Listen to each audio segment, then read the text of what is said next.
नमस्कार, hot stocks में आपका स्वागत है। मैं हूं पल्लवी। बाजार में आज रिकॉर्ड ऊंचाइयां देखने को मिली। आरआईएल और एलएनटी की तेजी से निफ्टी ने नया रिकॉर्ड छुआ। इंट्राडे में निफ्टी 9245 का रिकॉर्ड दर्ज हुआ और सेंसेक्स में भी एक शानदार बढ़त देखने को मिली। सेंसेक्स क्लोजिंग पर 290 अंकों की बढ़त के साथ बंद हुआ।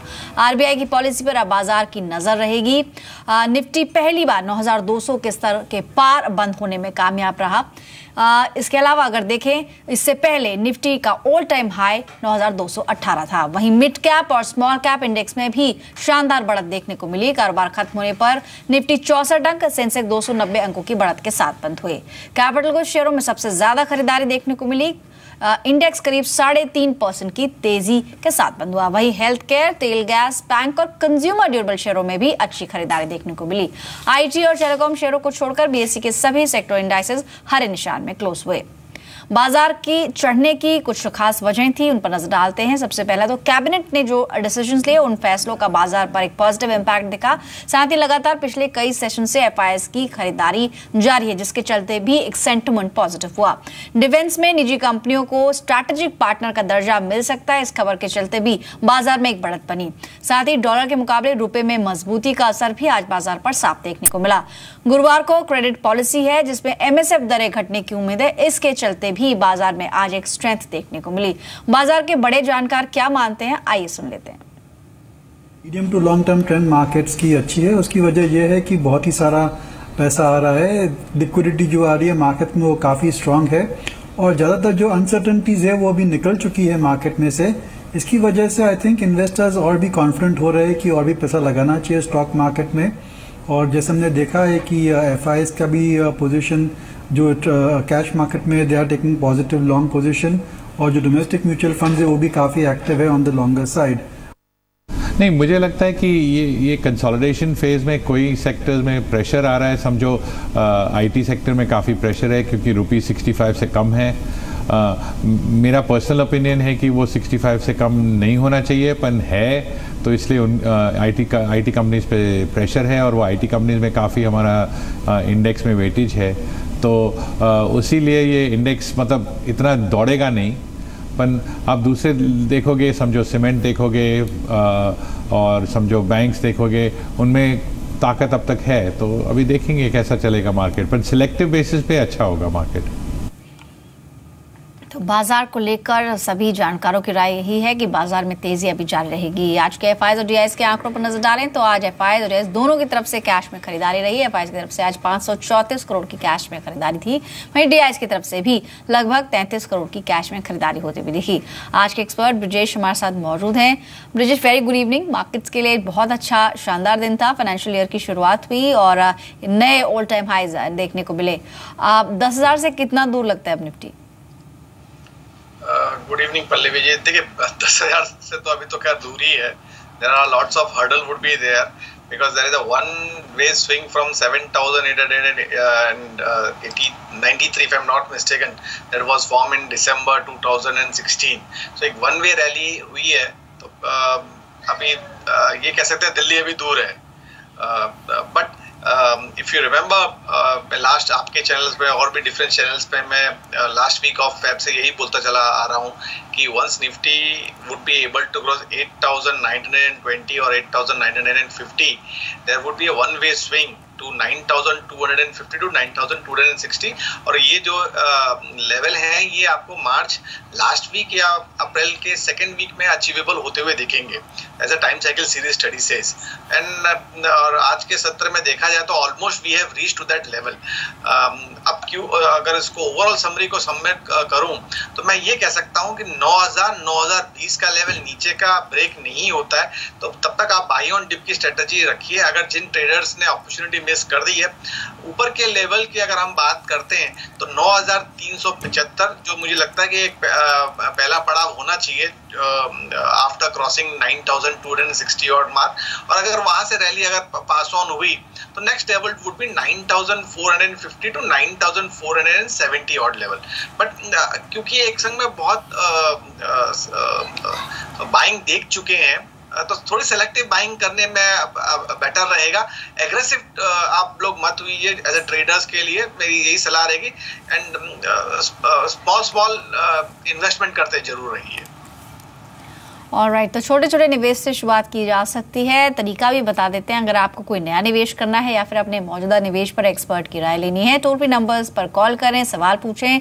व्हाट्सएप के जरिए भी आप अपने सवाल हम तक पहुंचा सकते हैं। साथ ही आप फेसबुक पर जी बिजनेस के पेज पर जाकर भी अपनी क्वेरी पोस्ट कर सकते हैं।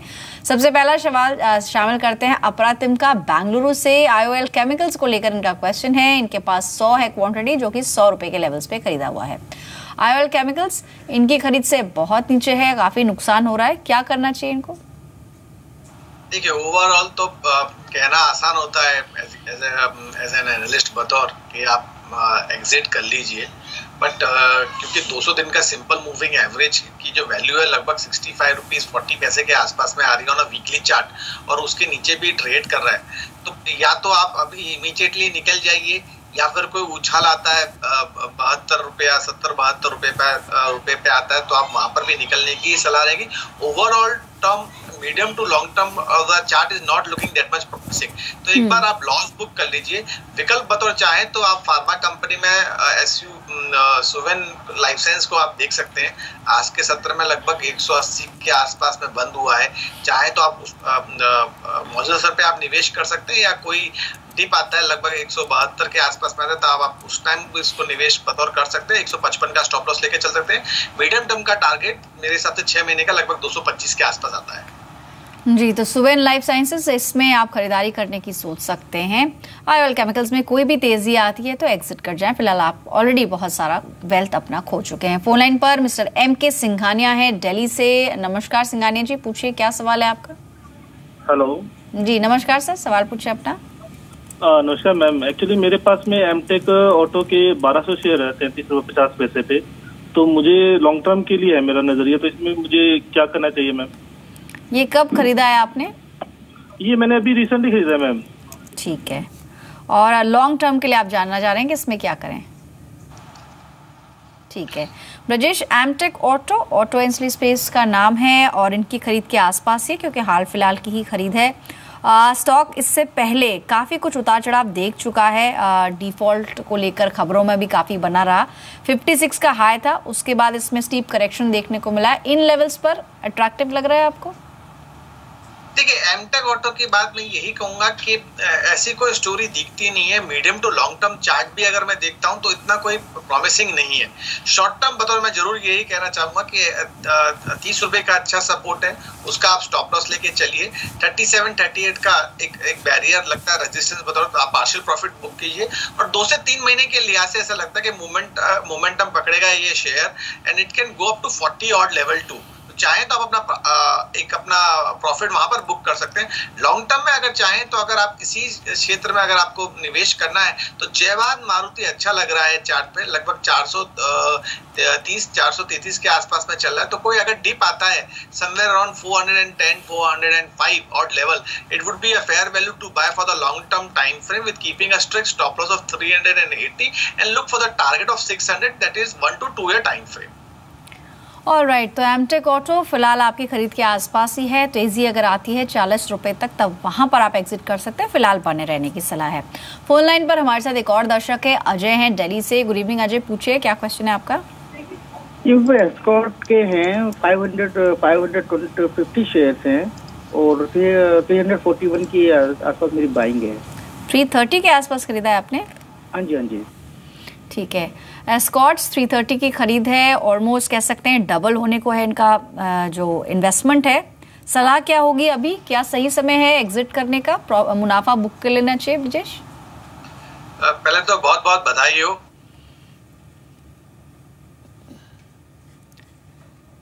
तो एक स्ट्रॉन्ग मुनाफा एस्कॉट्स के अंदर। 330 की खरीद, फिलहाल 537 का स्तर आज क्लोजिंग बेसिस पे देखने को मिला है। भले ही आज के सेशन में दिन के निचले स्तरों पर स्टॉक ने क्लोजिंग दी हो, लेकिन जिन लेवल्स पर आपने एंटर किया बेहद अट्रैक्टिव लग रहे हैं। हालांकि BS3 बैन होने का कितना इम्पैक्ट पड़ा है वो हम जरूर जानने की कोशिश करेंगे ब्रजेश आपसे। ब्रजेश, ऑटो ट्रैक्टर सेगमेंट की खासतौर पे काफी बड़ा नाम है एस्कॉट्स। इनकी खरीद को देखते हुए मुनाफा तो इन्होंने अच्छा कमा लिया है। अभी फिलहाल क्या करना चाहिए, ये हम आपसे जानने की कोशिश करेंगे। लेकिन आज के सेशन में कहां पर ज्यादा बढ़त थी उस पर जरा नजर डाल लेते हैं, यानी कि आज बढ़ने वाले शेयरों में कौन से शेयर शुमार थे। आज रिलायंस ने शानदार तेजी पकड़ी और जिसके चलते मार्केट में एक स्ट्रेंथ देखने को मिली। साथ ही एल&टी यहां पर 6% तक का इजाफा आज के सेशन में देखने को मिला।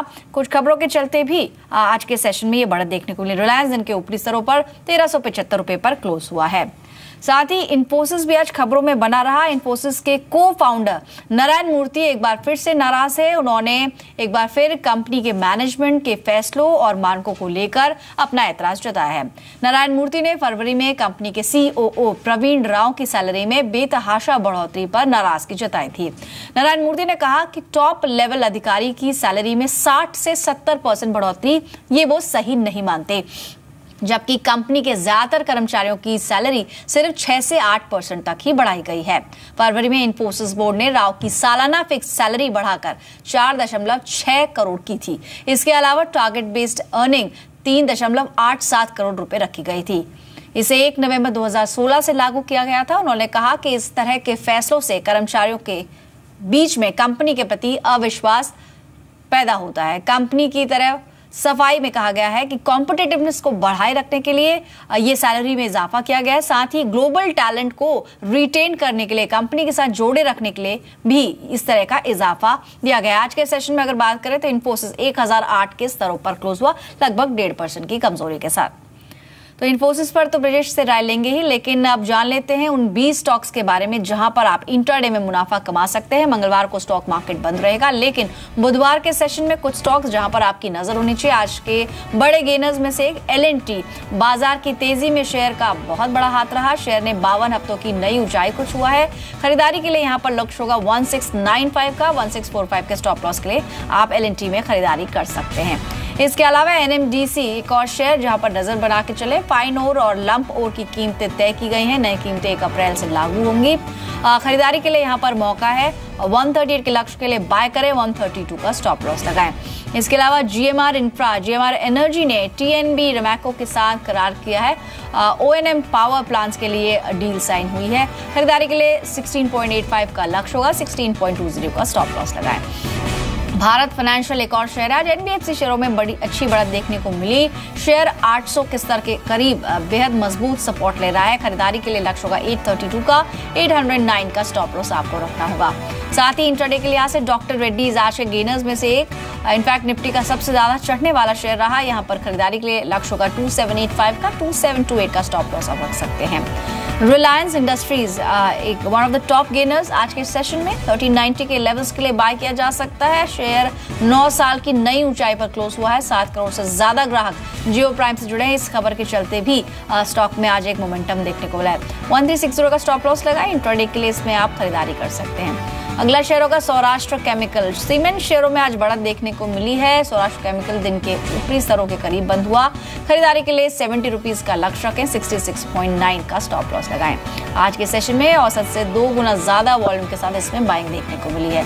साथ ही आज अदानी ग्रुप शेयरों में भी तेजी थी। अदानी पावर, इसमें आप बेट कर सकते हैं। शेयर 52 हफ्ते की ऊंचाई के करीब क्लोज हुआ है। खरीदारी के लिए लक्ष्य होगा 41.50 का, 40.20 का एक इंट्राडे के लिए स्टॉप लॉस आप लगा सकते हैं। यूनाइटेड स्पिरिट्स सेल कॉल रहेगी। सीएलएसए की बिखवाली की राय है। लक्ष्य यहां पर घटाया है कंपनी का 2100 रुपए से घटाकर स्टॉक का लक्ष्य 1600 रुपए सीएलएसए ने किया। आज के सेशन में डीप कट्स 6% की कमजोरी के साथ स्टॉक क्लोज हुआ है। सुप्रीम कोर्ट के हाईवेज के आसपास बैन को लेकर जो खबरें आई उसके बाद स्टॉक में गिरावट दर्ज हुई है। इसके अलावा अगली सेल कॉल है भारती एयरटेल। टेलीकॉम सेक्टर में सबसे ज्यादा गिरने वाला शेयर रहा भारती एयरटेल। रिलायंस जो का ऑफर 3 महीने बढ़ने से कंपनी के लिए एक बड़ी चिंता हो सकती है। आज के सेशन में भी 2.5% के कट्स के साथ स्टॉक क्लोज हुआ।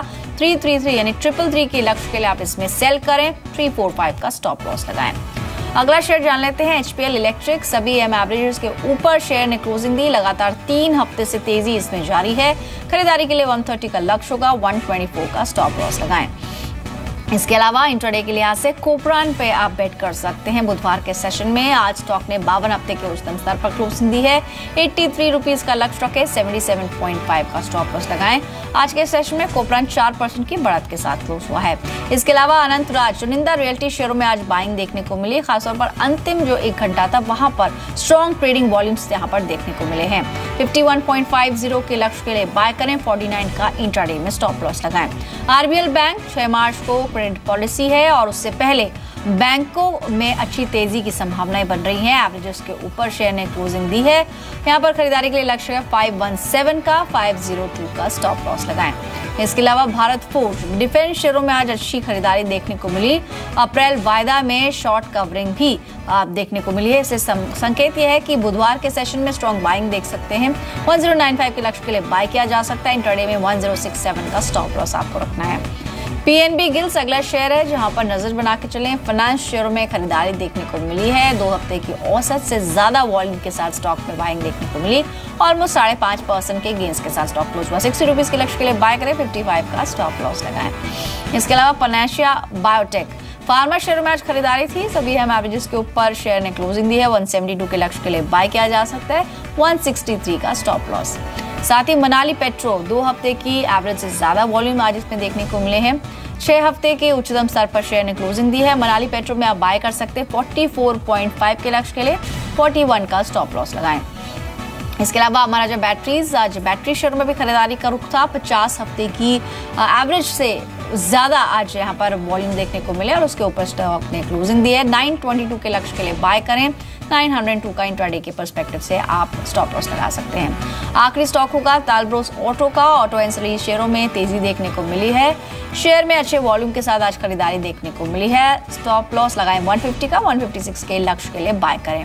20 शेयर विदेश अब तक हमने बताए, इसमें से 2 सेल कॉल्स है, बाकी सभी बाय कॉल्स रही। कोई शेयर जो आपको अच्छा लगा हो या आपकी तरफ से कोई कॉल जहां पर खरीदारी की जा सकती है इंट्राडे में? कोपरन अच्छा लगा है पल्लवी जी। ओवरऑल अगर हम देखें तो जिस तरह से ट्रेंड में चल रहा है, आई थिंक शॉर्ट टर्म के लिहाज से आपको एक बार अगर 82 के ऊपर अगर आपको बंद मिलता है, क्योंकि सिंस ये on a weekly chart is been forming a rounding bottom and it has been ready to break out from that thing. So I think like 95 to 99 का लेवल आपको एक शॉर्ट टू मीडियम टर्म में देखने को मिलेगा 2 से 3 महीने के लिहाज से। ऑलराइट, कोई स्टॉक जो आप सजेस्ट करना चाहेंगे इंट्राडे के लिहाज से? देखिए इंट्राडे के लिहाज से जैसे मैंने आपको पहले भी कहा, शॉर्ट टर्म्स में सुवेन लाइफ साइंस अच्छा लग रहा है चार्ट पे। आई थिंक लाइक प्रोबेबिलिटी है कि आने वाले दिनों में आपको 225 का लेवल देखने को मिले। आप डेल्टा कॉप्स पे नजर रख सकते हैं। आज के सत्र में 52 वीक टॉप पे बंद हुआ है, लगभग 214 के आसपास में। Short term support somewhere around 100 to 106 के आसपास में आ रहा है। इंट्राडे के लिए आज से आप 210 का स्टॉप लॉस रख सकते हैं और 220 का टारगेट है। और अगर किसी का व्यू शॉर्ट टर्म का है तो लगभग 235 से 240 के लेवल आपको देखने को मिलते हैं। तो 2 स्टॉक्स यहाँ पर ब्रिजेश की तरफ से सुवेन लाइफ साइंसेज इंट्राडे के लिहाज से खरीदा जा सकता है। लक्ष्य का 225 का, आज दिन के ऊपरी स्तरों के आसपास क्लोज हुआ। डेल्टा कॉप में अगर इंट्राडे के लिहाज से ले रहे हैं तो 220 तक का स्तर दिख सकता है। अगर थोड़ी पोजिशनल कॉल है तो आने वाले दिनों में 235 से 240 तक का स्तर भी डेल्टा कॉप में दिख सकता है। आज के सेशन में ऑलमोस्ट 18% की बढ़त के साथ स्टॉक दिन के ऊपरी स्तरों पर क्लोज हुआ। फोन लाइन पर कुछ और दर्शक हैं। खालिद हैं निजामाबाद से। खालिद जी नमस्कार, पूछिए क्या क्वेश्चन है आपका? फोन लाइन डिस्कनेक्ट हुई, लेकिन सवाल इनका आया है A to Z इंफ्रा को लेकर और इनके पास 500 शेयर्स हैं 48 के लेवल्स पर। इनकी खरीद है 48 के स्तर पर। क्या सलाह रहेगी ब्रिजेश आपकी? देखिए overall daily as well as weekly chart तो कोई पॉजिटिविटी दिखाते ही नहीं है। इंफ्रा स्टॉक है, बट आई थिंक बेटर है कि एक बार उछाल आता है तो आप निकल जाइए। स्टॉप लॉस बताओ, मैं यही कहूंगा कि आप अच्छा सपोर्ट समवेयर अराउंड 30 से 40 के आसपास में आ रहा है, उस बैंड पे आप अपना स्टॉप लॉस रखिए। विकल्प बतौर चाहें तो ये बाटा में निवेश कर सकते हैं। बाटा आज के सत्र में लगभग 560 के आसपास में बंद हुआ है। मौजूदा सत्र भी आप बाइंग कर सकते हैं, keeping A strict stop loss of 530। Medium term का रुझान है कि लगभग 650 का लेवल को ये अचीव करने की कोशिश करेगा लगभग 3 से 4 महीने के लिए, तो आप इसमें निवेश कर सकते हैं। तो बाटा एक और विकल्प हो सकता है। A to Z इंफ्रा से आप एग्जिट करने की सोचे, कोई भी तेजी आती है तो एग्जिट करें। बाटा एक अच्छा विकल्प हो सकता है, 530 का लक्ष्य यहाँ पर अचीव हो सकता है इंट्राडे में। और अगर मीडियम पोजीशंस रखते हैं तो 650 से ऊपर के स्तर आपको बाटा में देखने को मिल सकते हैं। फोन लाइन पर योगेश है मुंबई से सवाल पूछने के लिए। नमस्कार योगेश जी, पूछिए क्या क्वेश्चन है आपका। मेरे पास ONGC से 800 शेयर 192 भाव पे, ठीक है, मेरा व्यू 5 इयर्स का है, तो क्या करना चाहिए? आप 5 साल से होल्ड कर रहे हैं इसे? 5 साल मेरा व्यू है। और कितना टाइम हो चुका ऑलरेडी? 4 महीना हुआ है मुझे लेके। ठीक है, इनकी खरीद है 192 के स्तरों पर और फिलहाल इनको नुकसान हो रहा है। अगले 5 साल के लिए अगर इसे होल्ड ऑन करते हैं, जिस तरह की खबरें हैं ब्रजेश की, एक इंटीग्रेटेड ऑयल कंपनी बनाई जाएगी कई सरकारी कंपनियों को मर्ज करके। ONGC क्या एक बेनिफिशियरी हो सकता है या कोई इम्पैक्ट देखते हैं आप इस खबर का ONGC पर? टेक्निकली कैसा लग रहा है आपको? देखिए, जैसे कि इन्वेस्टर ने कहा कि उनका view on the longer term horizon 5 years plus का है। सलाह तो यही रहेगी कि आप बने रहिए। Longer term chart is been promising. Stop loss बतौर मैं यही कहूंगा कि 125 से 130 का अच्छा सपोर्ट है, एक बार वो ब्रेक नहीं करना चाहिए तो आप उसका स्टॉप लॉस लग सकते हैं। अगर मान के भी चले कि अगर ये नीचे की तरफ ड्रिफ्ट होता है 155 से 160 के आसपास में आता है तो और एक्यूमुलेट करिए। स्टॉक को मजबूती जब मिलेगी जब एक बार स्टॉक 225 के ऊपर बंद देगा।